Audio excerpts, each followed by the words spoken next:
보내고 또 새로운 한 해를 맞이하게 되면서 우리는 지난 해를 정리를 하고 또 새로운 한 해에 대한 기대를 하게 되죠.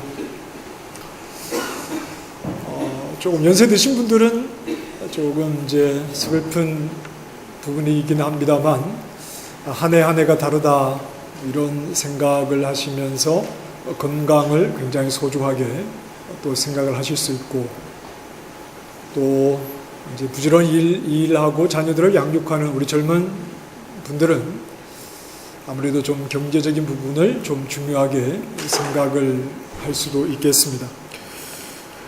하지만 우리가 평상시에 그 중요성을 거의 잊고 살아가는 것이야말로 가장 중요하다는 것을 우리가 생각을 해야 합니다.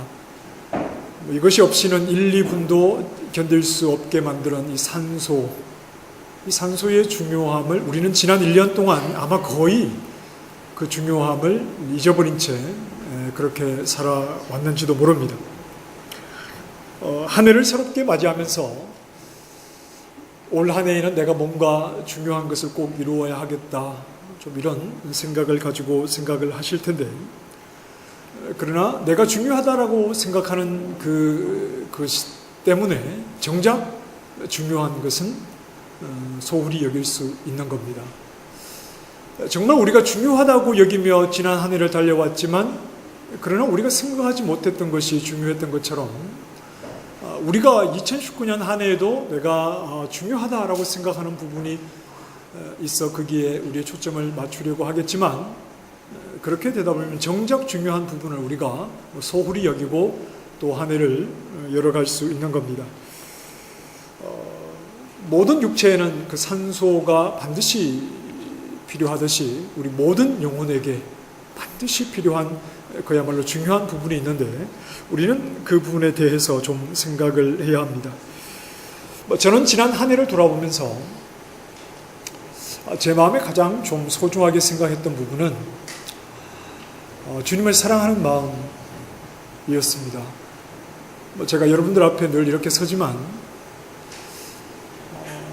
그러나 제 마음 속에 과거에 그랬던 것처럼 진실된 마음으로 주님을 향한 사랑, 그 사랑을 잃어버리지 않기 위해서 사실 저는 지난 한 해 동안 굉장히 좀 마음을 많이 썼습니다.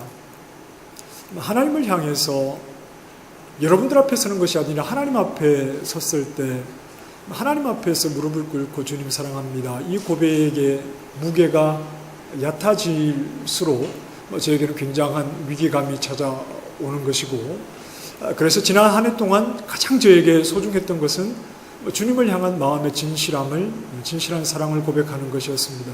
제가 목사로 교회 앞에 하나님의 말씀을 증거하고 또 성도들을 돌아보고 교회를 세워 나아가는 이런 일들이 사실은 제가 하는 대부분의 일들이지만 그러나 이것은 최우선의 일이 아닙니다. 저에게 최우선의 일이 아닙니다.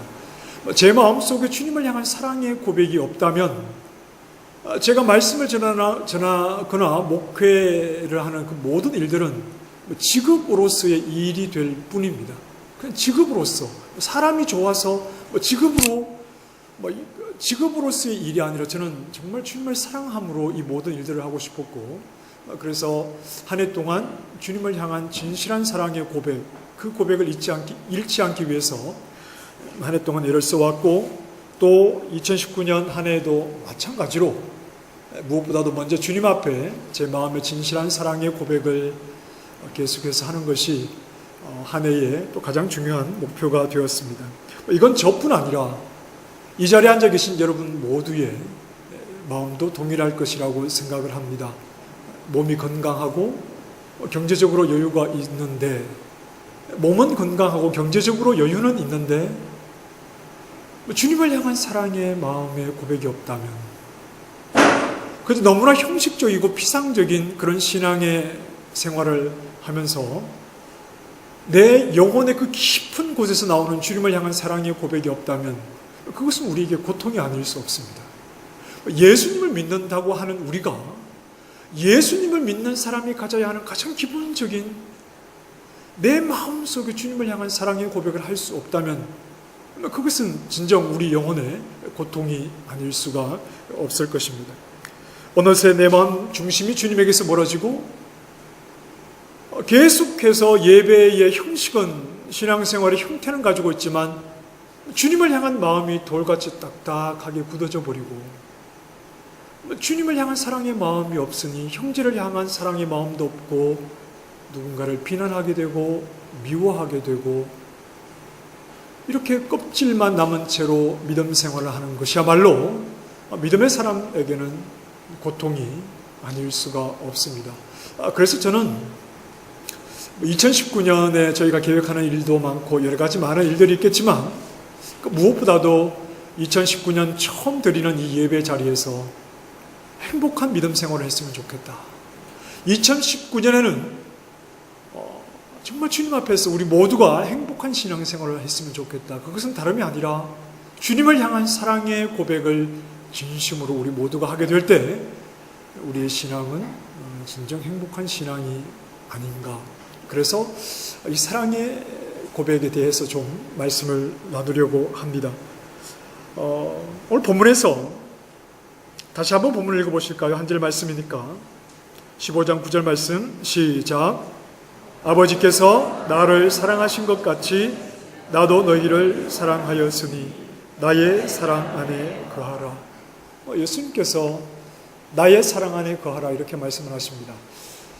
제가 예전에 청년들을 좀 지도할 때 그 청년부 가운데 좀 나이가 많은 형제가 있었습니다. 결혼을 해야 되는데 결혼을 하지 않는. 그래서 제가 한번 물었죠. 형제, 결혼을 할 때가 이미 지난 것 같은데 왜 결혼을 하지 않습니까? 그랬더니 형제가 저에게 이런 말을 했습니다. 목사님, 한평생을 변함없이 사랑할 자신이 없습니다. 한 자매와 결혼을 해서 그 자매를 한평생 사랑할 자신이 없습니다. 굉장히 그 형제는 굉장히 진지한 고민이었습니다. 처음에 사랑하는 마음, 감정을 가지고 결혼을 했는데 어느새 이제 살다가 보면 좀 서로가 사랑하는 감정이 사라지게 되는데 그러면서도 사랑하는 감정 없이 살게 된다는 것이 이 형제에게는 너무나 혹시 그런 일이 일어나면 어떡하나 하는 것이 이 형제에게는 큰 부담이어서 결혼을 쉽게 결정을 하지 못하는 그런 상태였습니다. 굉장히 고민하는 문제 아닙니까? 그래서 제가 이렇게 대답을 좀 했던 것 같아요. 누군가를 사랑한다는 것은 그 사람에게 나를 희생하겠다는 겁니다.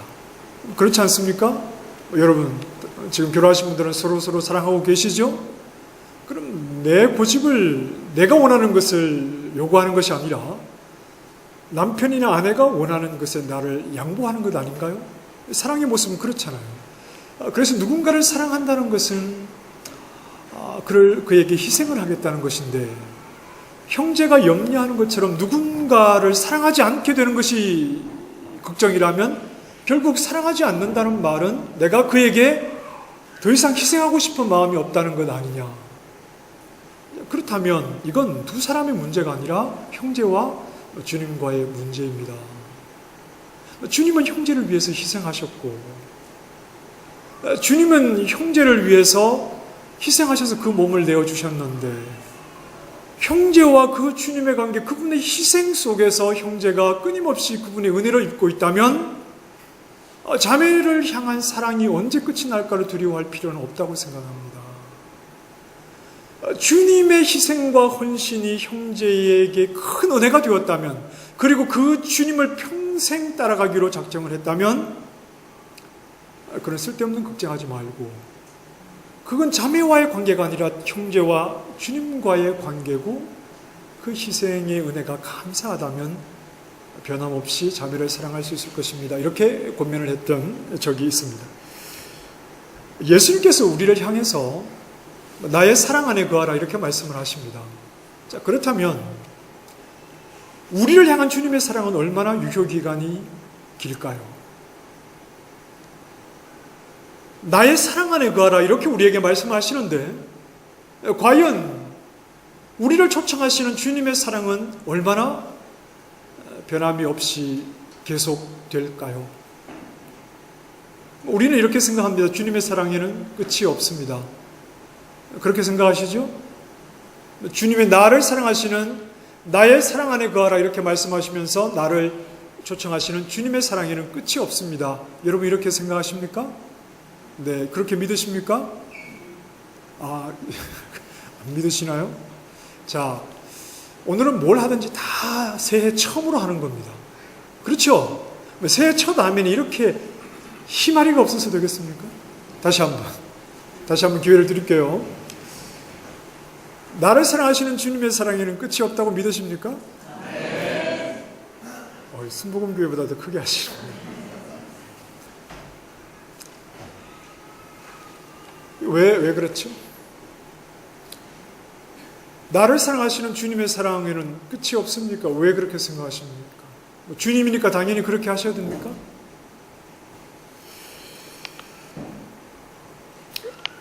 그 사랑을 이렇게 설명을 하십니다. 주님이니까 당연히 그러시겠지가 아니라 그 사랑을 내 사랑 안에 거하라고 사랑으로 우리를 초청하실 때 그 사랑이 어떤 사랑인지를 이렇게 설명을 하시죠. 오늘 본문 말씀에서 아버지께서 나를 사랑하신 것 같이 나도 너희를 사랑하였으니, 아버지께서 나를 사랑하신 것 같이 나도 너희를 사랑하였으니 내 사랑 안에 거하라. 우리가 믿음 생활을 하면서 자꾸 자기 최면을 걸면 안 된다고 그랬죠. 주님이 나를 사랑해, 주님이 나를 사랑해. 이렇게 자꾸 그냥 자기 최면을 거는 것은 왜 그러냐 하면 근거가 없기 때문에 그래요. 주님이 나를 사랑하신다는 말씀에, 이 말씀에 근거가 없으니까 확신이 없는 겁니다. 그러니까 자꾸 최면을 걸죠. 자기 최면. 주님이 나를 사랑해, 주님이 나를 사랑해. 이런 신앙생활은 별로 힘이 없습니다. 지속되지 못하죠. 우리를 사랑하시는 주님의 사랑에는 끝이 없습니다. 그렇습니까? 왜 그러냐? 왜 주님의 사랑을 설명할 수 있어야 되죠? 주님이니까 당연히 그러시겠지. 그런 두루뭉술한 설명 말고, 주님이 나를 사랑하시는 그 사랑에 끝이 없다는 것은 그 사랑이 무엇인가 주님께서 말씀을 하셨기 때문이죠. 아버지께서 나를 사랑하신 것 같이 나도 너희를 사랑하였으니, 그래서 주님의 사랑은 끝이 없는 겁니다. 나를 사랑하시는 주님의 사랑에는 끝이 없는 겁니다. 여러분 안심하십시오. 여러분을 사랑하시는 주님의 사랑에는 끝이 없습니다. 이건 제 말이 아니라 하나님의 말씀입니다.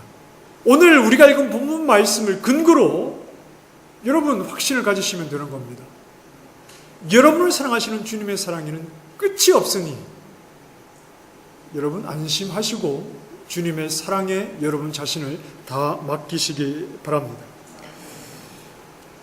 하나님은 우리를 사랑하시는 그 사랑에 분명한 근거가 있기 때문에 우리가 그 사랑을 의심할 필요가 없습니다.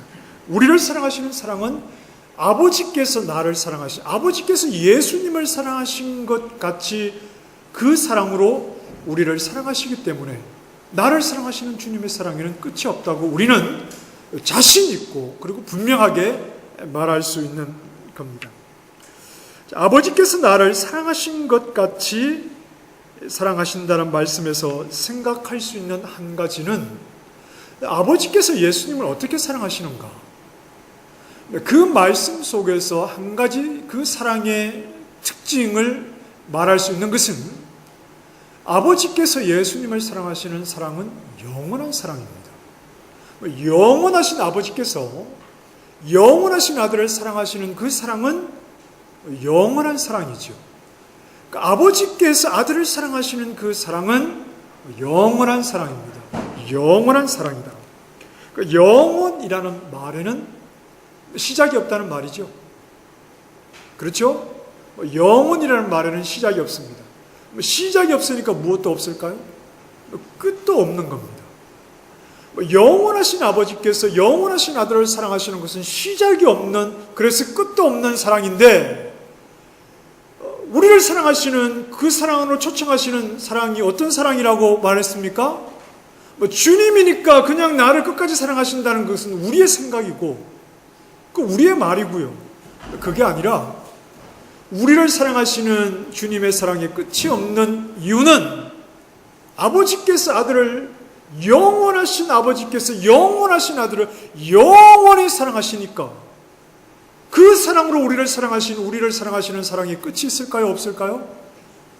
끝이 있을까요? 없을까요? 없습니다. 그 사랑이 영원하기 때문에 우리를 향한 사랑에 끝이 없는 거죠. 우리는 주님이 나를 사랑하시는구나, 그 사랑을 언제 인정하게 되느냐 하면 내가 주님의 사랑을 깨달을 때입니다. 교통사고가 나든지 문제가 터지든지 아니면 그냥 어떤 놀라운 은혜를 주시든지 무언가 주님이 계시고 그분이 나를 사랑하신다는 것을 어떤 계기를 통해서 경험하게 될 때 우리는 그때 주님이 나를 사랑하시는구나 이렇게 고백을 하게 되지요. 그러나 주님이 나를 사랑하시는 것은 그때 비로소 사랑을 시작하신 것이 아닙니다. 내가 나를 사랑하시는 주님의 은혜를 고백하게 되는 그 순간부터 나를 향한 사랑을 시작하신 것이 아닙니다. 그렇지 않습니다. 에베소서 1장 말씀 우리가 잘 아는 말씀인데 주님이 나를 사랑하신다고 할 때 그 사랑을 어디에까지 올라가느냐 하면 창세전까지 올라갑니다. 창세전까지 올라갑니다. 말씀이 준비됐나요? 같이 한번 보실까요? 제가 읽어보겠습니다. 곧 창세전에 그리스도 안에서 우리를 택하사 우리로 무엇 안에서요? 그 사랑 안에서 그 앞에 거룩하고 흠이 없게 하시려고 그 기쁘신 뜻대로 예정을 하셨다고 말씀하죠. 주님이 우리를 언제부터 사랑하셨다고요? 그 영원하신 주님이, 영원하신 아버지가 영원하신 아들을 사랑하시는 그 시작도 끝도 없는 영원한 사랑이 언제부터 시작되었다고요? 창세전부터. 창세전부터. 하나님의 사랑을 계산하기를 포기하라는 말이죠.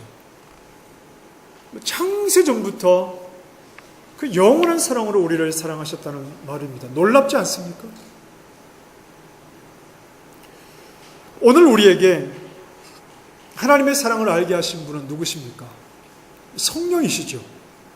세상은 성령을 받았습니까? 성령을 받지 못하는 자들이 못했습니까? 세상은 성령을 받지 못했죠.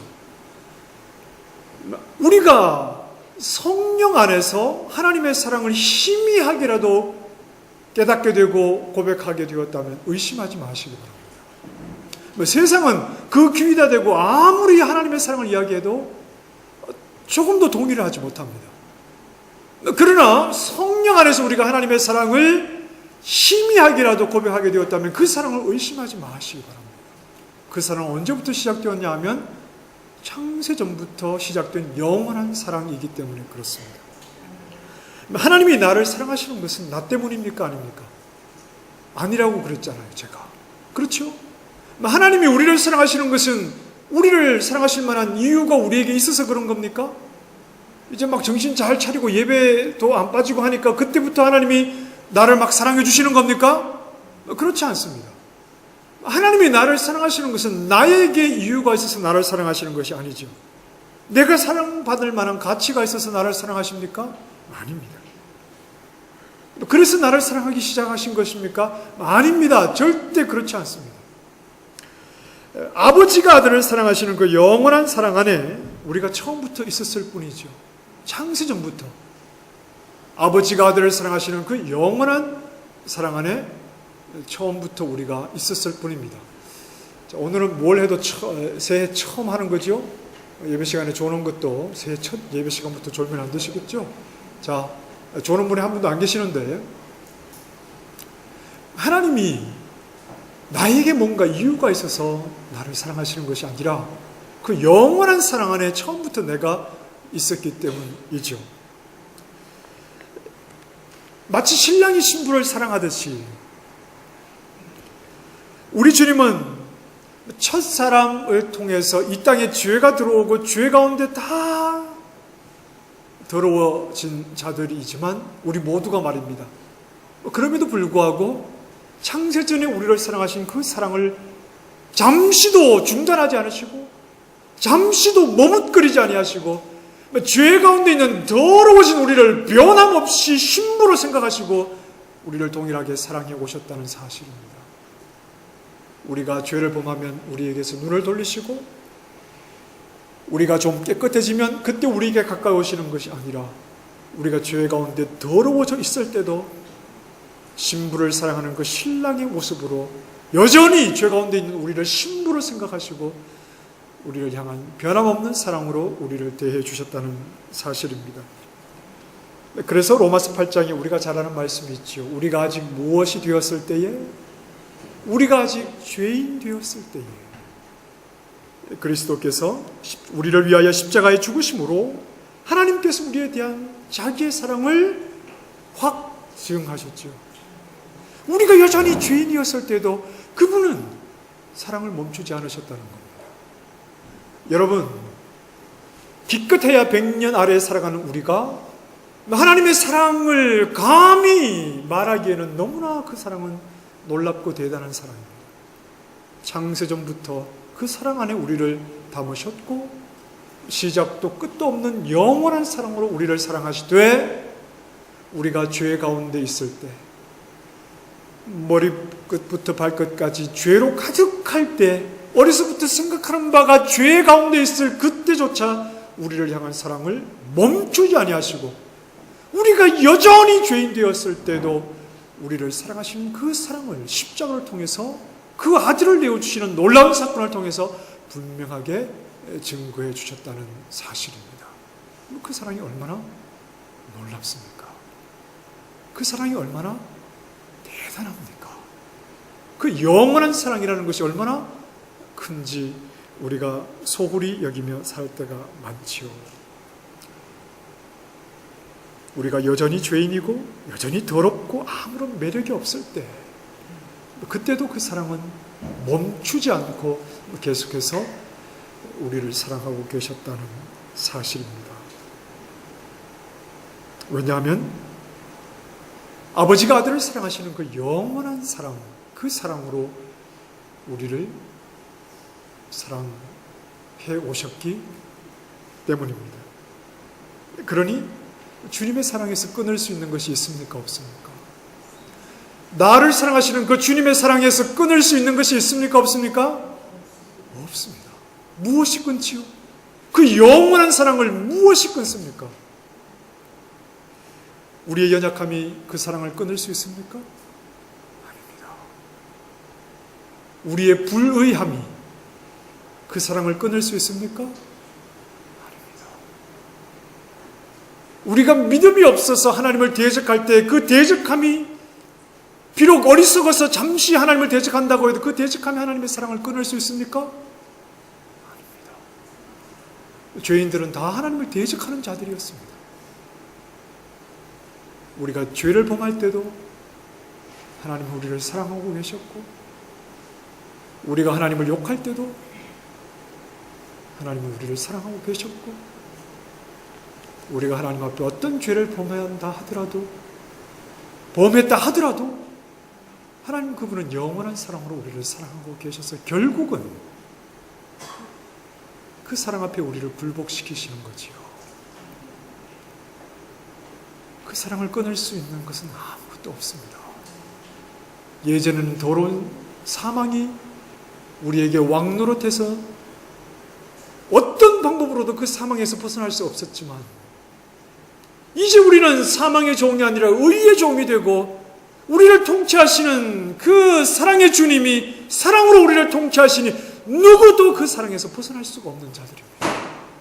모든 자들을 그 사랑 앞에 굴복하게 하시고 주님에게서 멀어졌다면, 주님을 욕했다면, 주님을 비방했다면, 주님을 대적하는 자리에 섰다면 그럼에도 나를 포기하지 하시는 그 사랑을 기억코 깨닫게 하셔서 그 사랑 앞에 나를 굴복하게 하심으로 그 사랑의 크기와 그 사랑의 지속성과 그 사랑의 변함없음 앞에 모든 것을 맡겨드리게 모든 것을 맡겨드려 의지하게 만드시는 놀라운 사랑 앞에 우리 모두를 굴복하게 하시는 그 사랑이 바로 오늘 우리를 사랑하시는 하나님의 영원한 사랑이라는 사실을 고백할 수 있는 거지요.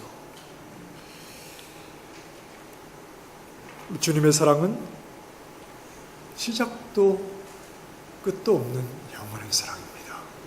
그 사랑 안에 오늘 우리가 있는 거지요. 그러니 우리는 주님이 나를 사랑하실까 의심할 필요가 없죠. 주님이 이런 나도 사랑하실까 의심할 필요가 없지요. 주님의 사랑을 의심할 필요가 없지요. 주님의 사랑을 의심하는 것은 그 사랑을 몰라서 그런 겁니다. 에베소서 3장에 보면 그래서 사도 바울이 교회를 위해서 이렇게 기도합니다. 3장 17절 이하의 말씀 여러분 같이 한번 읽어보실까요? 시작. 믿음으로 말미암아 그리스도께서 너희 마음에 계시게 하시옵고 너희가 사랑 가운데서 뿌리가 박히고 터가 자 여기서 너희가 사랑 가운데서 뿌리가 박히고 터가 굳어져서 그랬습니다. 여러분 어디에 뿌리가 박히고 터가 굳어져야 된다고요? 어디에? 사랑, 주님의 사랑 가운데. 높은 건물이 높아질수록 무엇이 깊어질까요? 그 기초가 땅속으로도 더 깊어져야 되는 겁니다. 큰 나무는 당연히 그 뿌리가 그만큼 깊어지는 것이죠. 자, 여러분, 주님의 사랑을 이해하지 못하고 믿음이 성장할 거라고 생각하십니까? 그렇지 않아요. 주님의 사랑에 그 터와 뿌리를 내리지 못하고 절대 믿음이 성장하지 못합니다. 우리의 믿음이 성장하지 못하는 이유가 어디 있는지 아십니까? 주님의 사랑을 몰라서 그래요. 그 영원한 주님의 사랑을 깨닫지 못하니까 믿음의 횟수는 자꾸 20년, 30년 되어가도 믿음이 하나도 성장하지 않는 겁니다. 성장을 많이 하는 것이 믿음이 성장한 겁니까? 그렇지 않습니다. 주님의 그 영원한 사랑을 깨닫고 그 사랑에 뿌리를 내리지 않는 이상, 그 사랑에 깊이 뿌리를 두지 않는 이상 우리의 믿음이 성장하지 못하는 것이죠. 계속해서 18절 말씀 읽어보십시다. 시작. 능히 모든 성도와 함께 지식에 넘치는 그리스도의 사랑을 알고 그 너비와 깊이와 높이와 깊이가 어떠함을 깨달아 하나님의 모든 충만하신 것으로 너희에게 충만하게 하시기를 구합니다. 자, 바울은 교회가 지식에 넘치는 그리스도의 사랑을 알기를 기도했습니다. 자, 지식에 넘치는 그리스도의 사랑이란 뭐냐? 지식이라는 것을 한 열매라고 한번 생각을 해보십시다. 사과 열매는 당연히 어디에 달려있죠? 사과 나무에 달려있습니다. 자, 열매를 보면 이게 사과나무구나 하는 것을 알지만 여러분 열매가 클까요? 그 열매를 맺게 하는 나무가 클까요? 당연히 나무가 크겠죠. 지식에 넘치는 그리스도의 사랑이라는 것은 뭔가 주님의 사랑을 깨닫게 하는 어떤 열매들, 주님의 사랑을 깨닫게 하는 어떤 사건들, 그것이 주님의 사랑의 전부라고 생각하시면 안 된다는 말입니다. 졸졸졸 흘러나오는 그 샘물보다 그 샘의 근원이 항상 큰 겁니다. 열매보다 나무가 항상 큰 거죠.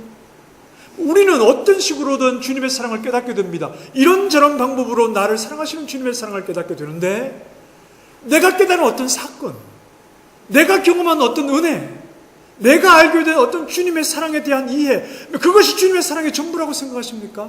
그렇지 않습니다. 주님의 사랑은 지식에 넘치는 사랑입니다. 내가 주님의 사랑을 경험하고 깨달았다고 해서 그게 주님의 사랑의 전부가 아니라 주님의 사랑의 일부일 뿐이고, 내 눈에 주님의 사랑이다, 주님의 사랑이 아니다 판단할 만한 어떤 일들이 없다고 해도 그런 것으로 주님의 사랑을 다 판단하지 못하는 것은 지식에 넘치는 그리스도의 사랑이, 그 영원한 사랑이 우리를 사랑하고 있기 때문에 그렇습니다. 우리는 주님의 사랑을 부분적으로 알고 있습니다. 그렇죠? 그래서 주님의 사랑을 누리고 있습니다. 그런데 어쩌면 내가 주님의 사랑을 알고 누리는 것보다 항상 내가 다 알지 못하는 사랑이 더 크다고 말하는 것이 옳을 수 있습니다. 내가 주님의 사랑을 경험하고 내가 주님의 사랑을 알고 내가 주님의 사랑을 누리고 있음에도 불구하고 나를 사랑하시는 주님의 사랑을 우리는 다 알지 못합니다. 오히려 내가 알지 못하는 그 사랑이 더 크다고 말해야 할 것입니다. 그러니 내 눈에 보이는 것을 주님의 사랑의 전부라고 말하지 마십시오. 그 영원한 사랑, 아버지가 아들을 사랑하시는 그 영원한 사랑, 그 사랑으로 나를 사랑하고 계시는데 그 사랑의 작은 열매 한두를 가지고 나를 사랑하신다, 나를 사랑하지 아니하신다 이렇게 판단할 것이 아니라 지식에 넘치는 그리스도의 사랑을 알기를 우리도 기도하면서 하나님 저 사람은 사랑하셔서 저런 은혜를 주시면서 왜 나에게는 그런 은혜를 주시지 않습니까? 저도 그 은혜를 주시면 저를 사랑하는 줄 알겠습니다. 이런 유치한 차원에 머물지 말고 하나님께서 그 놀라운 사랑을 우리에게 다양하게 보여주시겠지만 그러나 주님의 사랑은 지식에 넘치는 사랑, 오히려 내가 알지 못하는 사랑이 언제나 크다는 사실을 늘 생각하면서 하나님 저에게 작은 것을 통해서 주님의 사랑을 알게 하시니 감사합니다. 그러나 지식에 넘치는 그리스도의 사랑을 깨닫게 해주십시오. 이렇게 기도하며 하나님의 그 영원한 사랑 안으로 더 깊숙이 다가가고 그 사랑에 확신하고 뿌리를 내리게 될 때 우리의 신앙은 더욱더 성장하게 된다는 사실을 우리가 생각을 해야 합니다.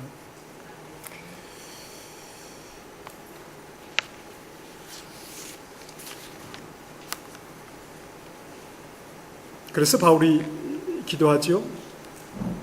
그 사랑의 너비가 어떠한가를 깨닫게 해주십시오. 그 사랑의 너비가 주님의 사랑, 지식에 넘치는 그리스도의 사랑을 온 교회가 알아야 할 텐데 그 사랑의 너비가 어떠한지를 깨닫게 해주십시오. 여러분, 우리 주님의 사랑의 폭이 얼마나 넓습니까? 그래서 이방인들에게도 주님의 사랑이 다가가고 저 세리와 창녀들에게도 주님의 사랑이 임하였고 주님의 사랑을 받을 만한 아무런 자격이 없는 나 같은 것에게도 주님의 사랑이 임했습니다. 주님의 사랑이 얼마나 큰지는 나에게 그 사랑이 임했다면 더 이상 설명할 필요가 없는 것 아닙니까? 이어서 그 사랑의 길이를 깨닫기를 기도했습니다.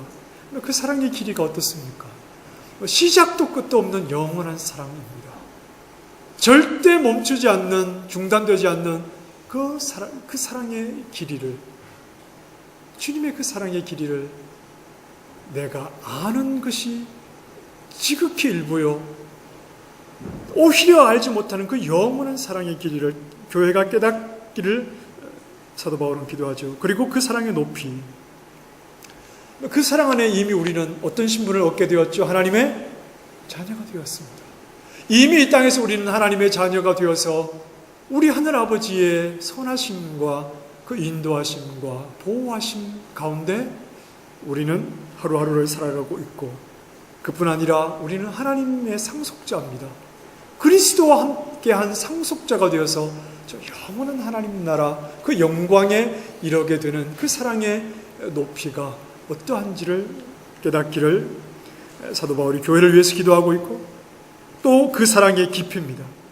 그분은 천군 천사들에 둘러싸여서 경배와 찬양을 받으시는 그 영광스러운 자리에 계셨던 분이 오히려 천사보다 못한 그 영광의 형체를 버리고 종의 형체를 입으시고 이 땅에 내려오셔서 나 같은 것을 구원해 주시는 그 사랑의 깊이 또한 얼마나 깊은가. 그 주님의 사랑을 깊이 깨닫기를 사도 바울이 교회를 위해서 기도하고 있다는 것입니다. 자, 여러분 2019년 한 해에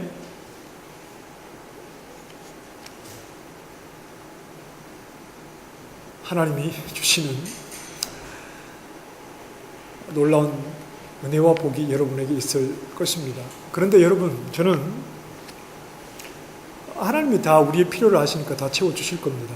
그런데 정말 제가 여러분들에게 축복하고 싶은 것은 하나님의 사랑을 더 깊이 깨달아 아는 은혜를 우리 온 성도들에게 부어주시기를 원하는 마음입니다. 그 사랑이 우리에게 부어질 때 우리 어떤 환경들, 우리의 삶의 형편들, 그런 것들은 사실 우리가 극복해낼 수 있는 문제지요. 가장 근본적인 것은 우리를 사랑하시는 그 사랑의 깊이 지식이 넘치는 그 사랑을 다 깨닫지 못하는 것이 우리에게 가장 문제이기 때문에 하나님의 그 놀라운 사랑을 더 깊이 깨닫게 되기를 원하는 거지요. 우리가 인생을 살려고 늘 바둥거립니다. 그러나 이미 우리의 모든 것이 그분의 사랑 안에 있다는 사실을 생각하시기 바랍니다. 하루하루 인생을 살아보려고 우리가 바둥바둥거리지만 혹 내가 원하는 대로 잘 되지 않아도 이미 우리는 그 영원한 사랑 안에 거하고 있다는 이 사실을 기억하시기 바랍니다. 그리고 그 사랑 안에서 하나님은 우리와 동행하시며 우리를 지난해에도 그러했고 2019년 한 해에도 우리를 이끌어 가실 것입니다. 주님의 사랑은 신앙생활의 액세서리가 아닙니다. 내 인생의 보조수단이 아니죠. 우리의 전부입니다. 우리의 모든 인생이 그 사랑 안에 들어있고 그 사랑 안에서 주님은 오늘도 올 한 해도 우리를 성실하게 인도해 가실 것입니다. 19세기 미국의 그 유명했던 한 설교자가 이런 말을 합니다. 그리스도인은 매일 그리스도의 사랑을 묵상해야 한다. 그리스도의 사랑을 소홀히 여기지 말고 매일매일 그리스도의 사랑을 묵상해야 한다. 값으로 따질 수 없는 그 사랑의 가치, 그 영원한 사랑의 가치, 그리고 그 사랑의 순결함.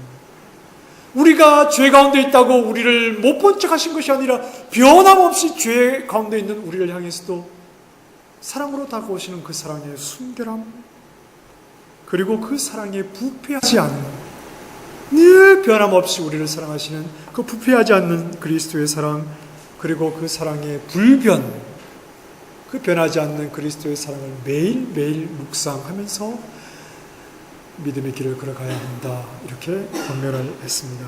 사랑하는 성도 여러분, 올 한 해도 우리가 믿음의 길을 함께 걸어갈 터인데 그리스도의 사랑을 더 깊이 깨닫게 되기를 바랍니다. 그렇게 될 때 우리는 주님을 사랑하게 되는 겁니다.